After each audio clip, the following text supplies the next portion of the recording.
Hello, folks. Welcome to Season 3, Episode 10 of the DSC podcast.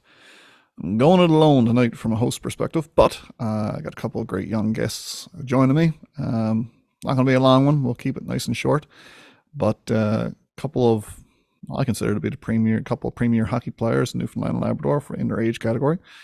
Got Miss Maggie Shute. She's joining me from the AAA U18 Tri-Pen Ice, fresh off their provincial championship out in Corner Brook just this past weekend. Maggie is also an alumni of the Delaney Hockey Program, which of course is the sponsor of this podcast. And she's currently into her fourth year of coaching with that program. One of the key contributors as well to their female development program, which they launched last year. So I will be talking with Maggie. We've also got young Newfoundland hockey star, of course, Jabez Seymour.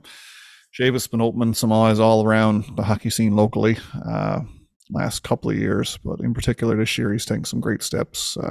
He went away to prep school in the States. He's down in Connecticut at South Kent School, and it's a prep school for they handle a bunch of sports, of course, but hockey being one of their prime sports. I know I did a little bit of research when Jabe went away originally, and guys like Shane Gostisberg, Shane Pinto, there's a bunch of guys who've went away, had great success from that school, went on to great junior careers and NHL careers. They've had a litany of players who went away and had full academic ride scholarships at the NCAA. So Jabez, at only 15 years old already, on the right track to making hockey pay dividends for him in whatever facet he decides in the future. So Jabez as well as Maggie, both selected to members of Team Newfoundland's Canada Games team, which went away to PEI just this past month and represented our province really well. Jabez again, DHP alumni as well, came through their program on up through, and now he's a contributing coach as well in the summers when he's home helping with their two-line hockey and their skills development camps and whatnot. Wherever he can fit in, he's giving back to the kids as well, making sure that they get the same kind of advantages he got when he came through the program. So real excited to introduce you to these two hockey players, two of the finer hockey players that Newfoundland has to offer right now, and more than anything, I invited them on the podcast because they're quality young people. I got two kids of my own. If they grow up to be half as mature and responsible in all the things that you'd hope these young people grow into, I'll be real happy. Again, looking forward to introducing you to these two. So, like I always say, titter tatter, let's get at her.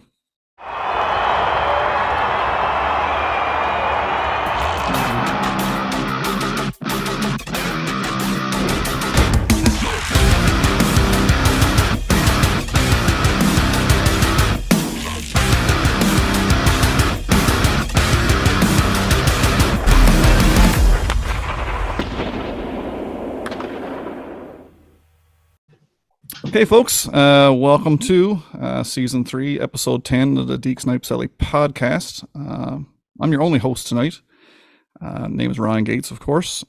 Chad, Kylie, Patty, unable to make it tonight, but no worries, we got two guests, so we're still filling up the screen. As you know, our podcast is sponsored this season by the Delaney Hockey Program, www.delaneyhockey.ca, one of the premier hockey schools in Newfoundland and Labrador, offering a variety of camps, right from goaltender to all female camps, shooter camps, you name it. They're into it for wide range, right from U7 up to U15, I believe, this year. They have offered U18 camps in the past as well. So again, joined tonight by Miss Maggie Shute and Mr. Jabez Seymour, both, I guess, DHP alumni, for lack of a better word. I don't even think we have a thing like that at DHP, but that's what you guys are officially. So I guess I'm going to start with the oldest first, because that's Maggie. So Maggie, how old are you right now? 17. 17, and you're going to school in Carbonear, is that right? Yeah. Carbonear. Last year of school, right? Yeah. Yeah, cool. So you started off at DHP. I guess you spent a little bit of time there as a player, right? You did some of their camps.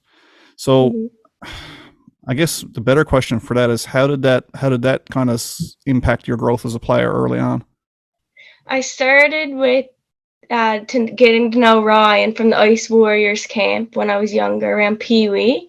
So I played that for a few years, and then they started up their own Delaney's hockey program in Harbour Grace. I joined that one and played it till I aged out. It helped me grow my hockey career because I feel like the Delaney's coaches are very personable and they get to know you. So it helps you, like, they'll tell you what you're doing wrong, but it helps you grow as a player because they get to know you. Yeah, and I totally dig that because when I was looking for when I first moved out here, and I mean we moved here with, gosh, moved to North River. We had a 3-year-old and a 1-year-old, so they were too young, but I wanted to start planning what I was going to do with those kids for hockey if they were interested, right? So obviously we went to the Canskate route first because you can start them as a 4-year-old, and it's good to get their feet under them and everything else. Is obviously that's too young for a hockey player per se. You got to learn to skate before you can play hockey. But long story short, we asked around, and Leslie knew Keith and Ryan from the high school years, and had great things to say about them. They were from North River as well, so she knew them personally, and so I started asking around, and I was told, well, the Delaney Hockey Program has got a really high player to coach ratio, so your kids get a lot of first-hand one-on-one instruction. And I was thinking to myself, with the kids that I got, they needs attention, for lack of a better word, because I mean, when you're 5 years old, 6 years old, your attention span is next to zero, right? So I really understand where you're coming from for that, because I feel like my kids get a lot of that one-on-one and correction too. Like when things aren't going right in a drill, and I mean, I can see it from the stands as a parent. I can see when my child is not doing what was demonstrated to them at the beginning. What I love is the coaches pull the players to one side and work at it on an individual basis. Say, try this, try that, and kids are like sponges, man. Like they pick this stuff up so fast. Once they're just showed what they're doing wrong, they're so quick. But I like your reference to the Ice Warriors program, and I think I can explain that a little bit. I don't know all the details, but I remember chatting with Keith about that. And first, when he came back, he was approached to kind of partner on a similar kind of venture, the Ice Warriors program in Clarenville. Keith played for years with the Caribous as well, right, in senior hockey. So he was well connected out there and started up that school. Went well. It was a great school from what I'm told, but like everything, business changes and partnerships change. And Ryan was interested in starting his own school as well, Ryan Delaney. So the boys teamed up and started the Delaney Hockey Program, which again is in Harbour Grace, which, if I'm not mistaken, is your hometown as well. Yeah. Yeah. So there you go. So yeah, everything comes full circle. So a little bit more information on Maggie that I know. So Maggie's been, well, again, you aged out as you mentioned, but you've also been now jumped into the coach's role, and you've been doing that for the last this is your 4th season working with DHP as a player coach and player developer, which I think is awesome. When the players grow up and then turn coach and start giving back, I really, really enjoy that. But I'm going to pass it over to Jabez. Jabez, I'd like to talk to you about same, where you started with DHP and basically how it affected you and your development as a player. Yeah, so my route was similar to Maggie's. I did the Ice Warriors camp. I did it for a year, and I got to know Ryan and Keith as a player. Keith. Yeah. He got drafted to Florida Panthers. So me being a little kid caught my attention, and my parents were just talking back and forth, and that camp started to be brought up. So I traveled with them my second year of Adam, and ever since the travel team, I've always just skated with them. So yeah, that's cool, man. And I understand, you were only young then too. You were only probably 8, 9 years old, 10 maybe, when you played with the battalion. Yeah, it was second year Adam, so around there. Yeah, so, and you were, I think, the first, because that was the first battalion team, the first travel team. And for anyone who doesn't know, DHP has a travel team that they send away, different divisions, depends on the year, but the team is usually called the battalion. And I shouldn't say usually, it's always called the battalion. I think, if I'm not mistaken, if I got my facts straight, you were the first ever captain of the battalion team. And well, for what that's worth, I mean, it's pretty cool. So yeah, it was definitely a cool experience. Yeah. First ever travel team, so yeah. Heard you took a dirty penalty though in the championship game. Any truth to that? Well, I I was bigger than kids back then. I still am with some people. So yeah, we were in the corner and we were both going for the puck and we collided and I was kicked out of the game. So There you go, man.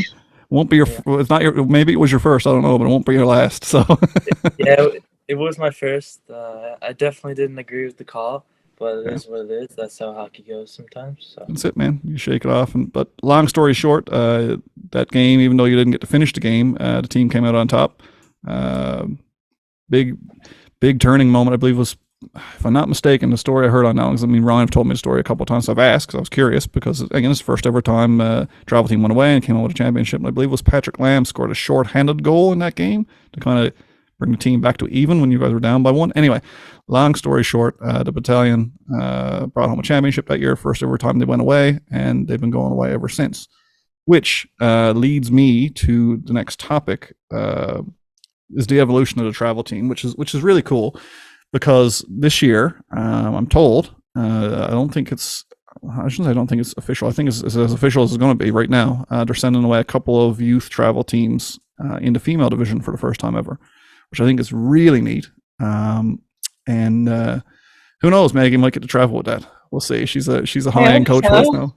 I would hope would have so. loved that. I would have loved if they had a female team when I was younger. Yeah, no, absolutely. And so that's going to lead me to talk about what you've been up to lately. So you've had a busy year of hockey. Your AAA U18 Tri-Pen Ice just days ago. We're not a week past it. Just days ago, brought home the provincial championship back to. Is Harbour Grace home for you guys? Would that be considered home for the Tri-Pen Yeah. Ice? Yeah, that's your home stadium. So yeah, big congratulations first and foremost on that. That's a massive accomplishment. I'm sure this being your last year of AAA eligibility, I think, right? Yes. Yep. Yes, I mean, a great way to cap off a AAA career. So how did that tournament go, and what was the high points for you for that tournament? Because I followed along online as much as I could. Couldn't stream the games, unfortunately, because I couldn't get access to the Rogers feed, but I was getting updates steady from your mom, from Cassie's mom, from Kurt Edmonds. Everyone was kind of trying to keep me in the loop too. Whenever I was just itching to find out how you guys were doing. But yeah, what was the high points for yourself at that tournament? Well, we went into the tournament. We had league championships the last, like a few weekends before, and we ended up losing to Eastern. Mm-hmm. So, like all year, we went first place, and then we lost the league title. So then we went into provincials. We were kind of down, but we went in and we got 4 wins in the round robin, and then we played Eastern the next morning, and we beat them 5-0, which has never happened before. Like, we've only ever had a 1-goal game or a tie or loss. Yeah. So 5-0 was crazy. Yeah, and I've heard as much too, because it's always been, for the last year when I've been following, because I follow the female hockey religiously. I find it fascinating. I think it's as good or better in some facets than the men's game. Because I think the days of people thinking that women's hockey is soft, I think that's a misconception. I think that's old news. And I'll get to that when we talk about your guys' Canada Games trip. But it's fantastic hockey. It's really high paced, high skilled, and oddly physical in a different kind of way than men's hockey. But I really, really enjoy watching the Tri-Pen Ice. Just a fantastic team. But to your point, every time I'd check in on scores, it was always Eastern Breakers, right? That's the team. Yeah. Yes. It was always the Breakers or the Ice by 1 goal, like I said, one or the other way. And I mean, they got some high impact players. Again, a player I'm fairly familiar with, and Haley Ryan. There, she played for Eastern. Fantastic hockey player, one of the best in the province. Again, yeah. So you never know what you're going to get. But everybody who I talked to about that championship game you guys played last weekend said that it was the most dominant performance by everybody on the team, head to toe, that probably you guys have ever put together as a team. So I mean, that's huge. So again, big congratulations on that. And Jabez, so what have you been up to now this year? I mean, you got a weird.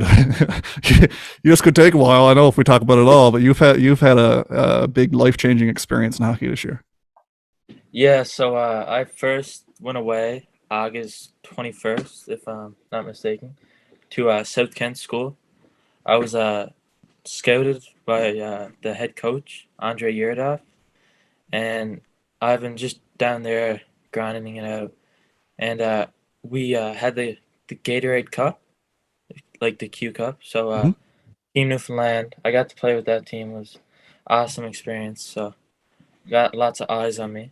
And season's just finished, and we had Canada Games recently, so Mhm. that's been really really fun.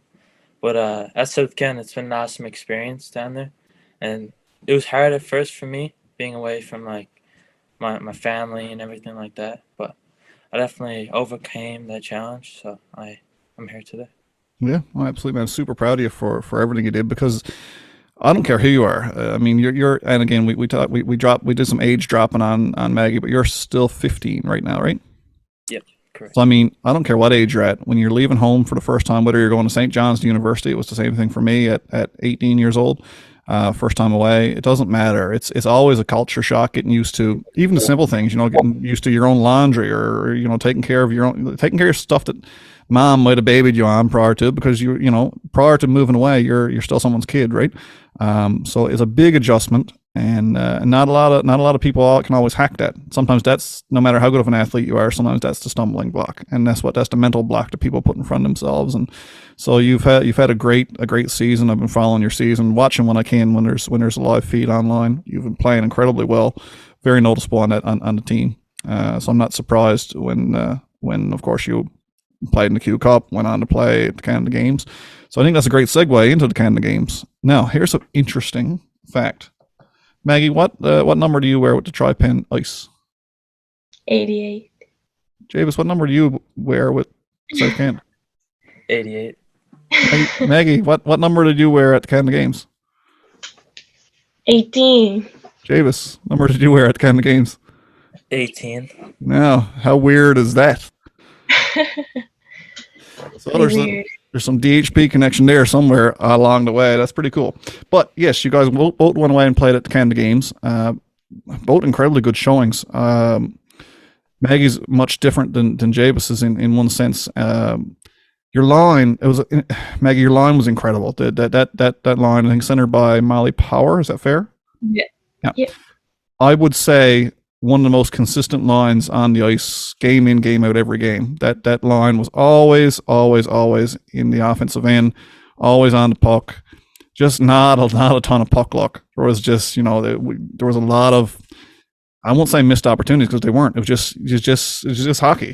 There wasn't a ton of puck luck for your line in particular.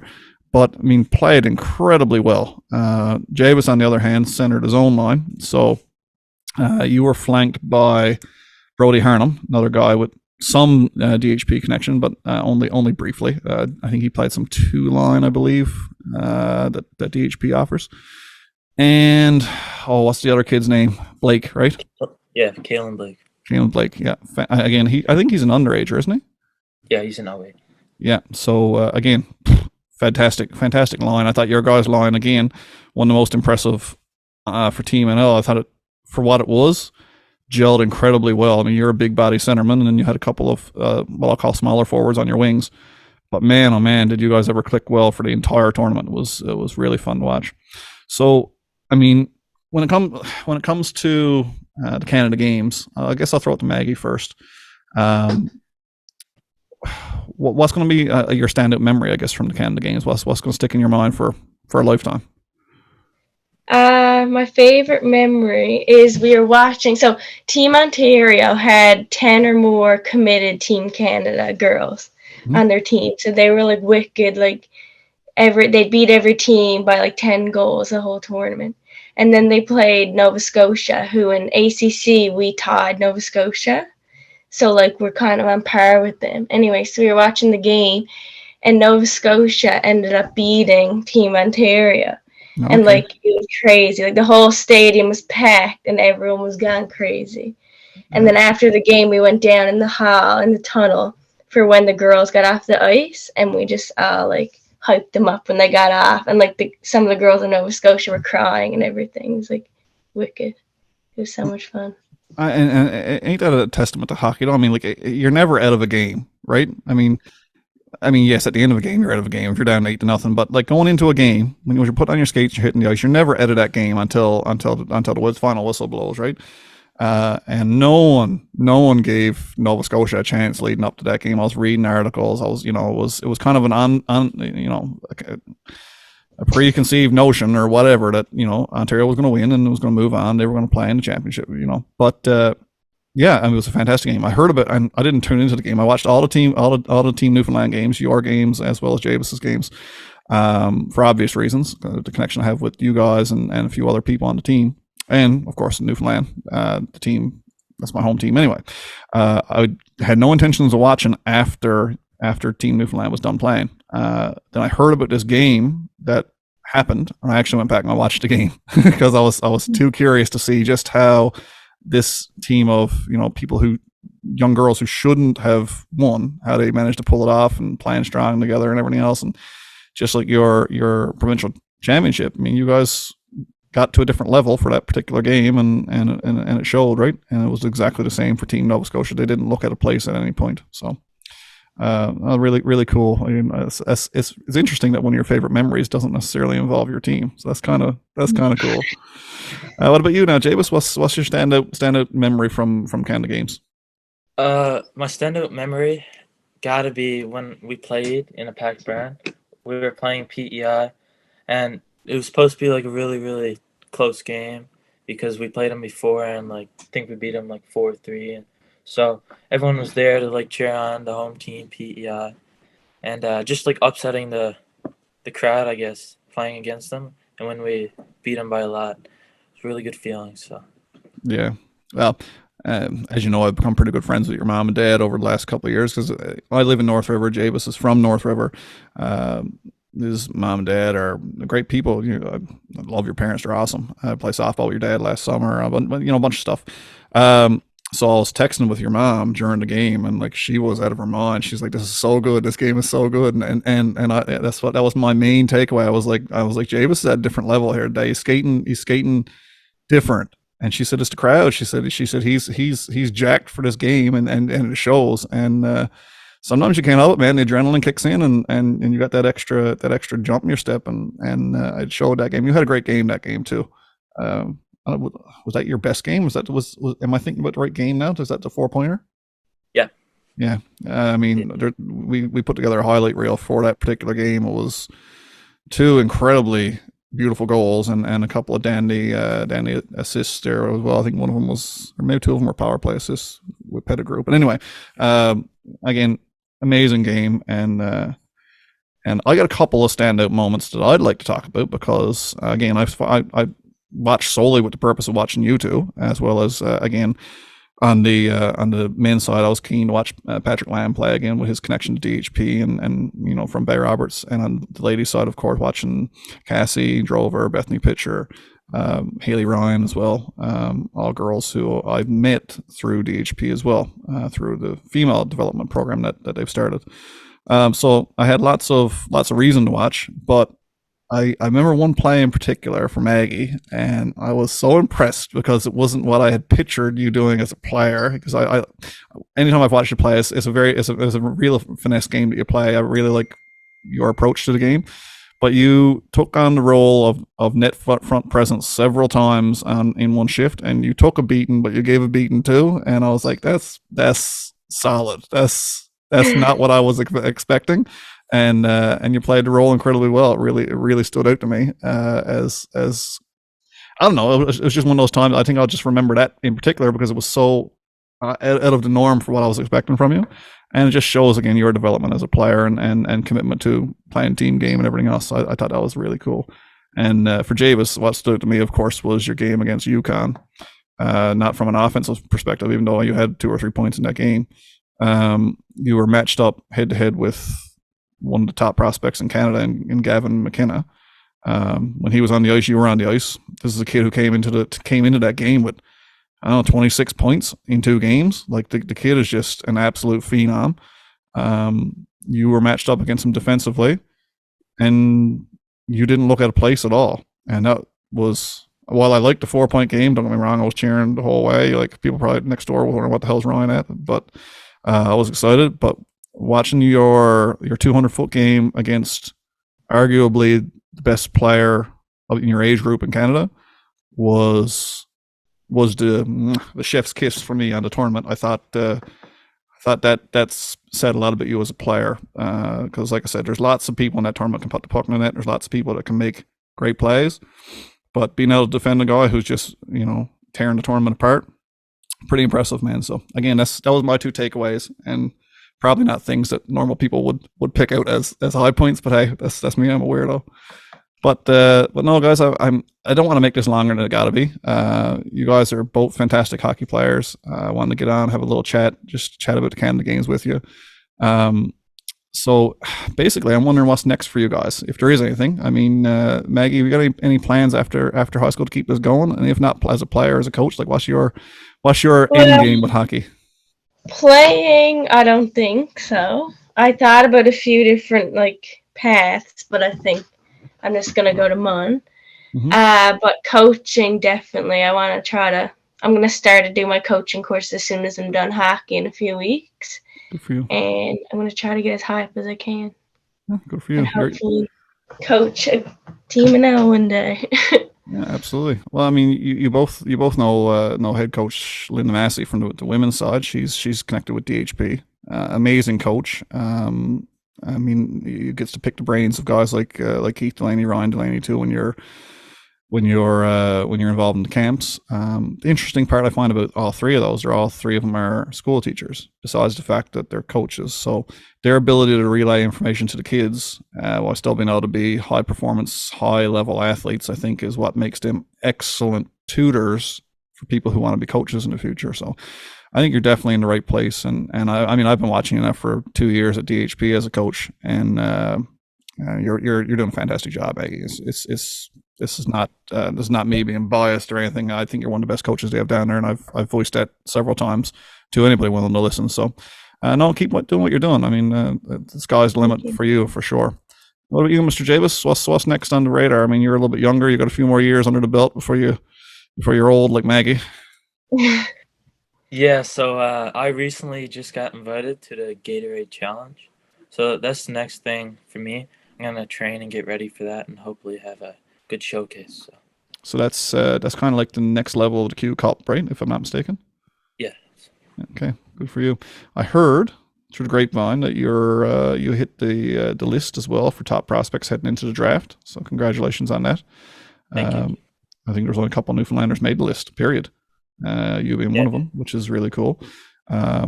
And obviously one of the top 40 athletes in the Atlantic provinces when it comes to your age group as well, heading into the Gatorade Challenge, which is, I mean, that's how they do it. I think it's 2 teams from the Atlantic provinces, right? 40 players. Yeah. So Yeah, 40 players, bro. Yeah, good for you, man. Good for you. I'll be paying close attention to whatever both you guys do going forward. And again, I guess on behalf of myself, and I'm sure Ryan and Keith will echo this, thanks so much for supporting and being part of the DHP program all along. And I'm sure we'll see you guys on the ice real soon. Yep. Thank you. Thank you. You're welcome, guys. If you've enjoyed what you've listened to, the DSC podcast is available on Google Podcasts, Apple Podcasts, Spotify, Stitcher, iHeartRadio, all of the above. Anywhere you listen to your podcast, you can listen to DSC. Also, of course, there's a video portion if you're dying to see my pretty face. I actually shaved and I trimmed up the beard, trying to look good. You can catch that on, of course, on our YouTube channel. Search Deke Snipe Silly on YouTube, and you'll get the video feed there as well. Finally, of course, this doesn't happen without a sponsor, and that's why we're here. That's why these 2 amazing young hockey players joined us tonight. This program is sponsored by the Delaney Hockey Program, www.delaneyhockey.ca. So you can check out their website. They've got a bunch of camps coming up. In particular, they've got their summer development camp for, I think it takes in U7 to U15. That's happening in Harbor Grace. They've got a all-female camp happening in CBS, which will be the second year for that, which Maggie was a big part of last year, and I'm sure if schedule allows it, she'll be back again this year. So again, check out www.delaneyhockey.ca for all your information. So without anything else, I guess that's it. We'll say peace out.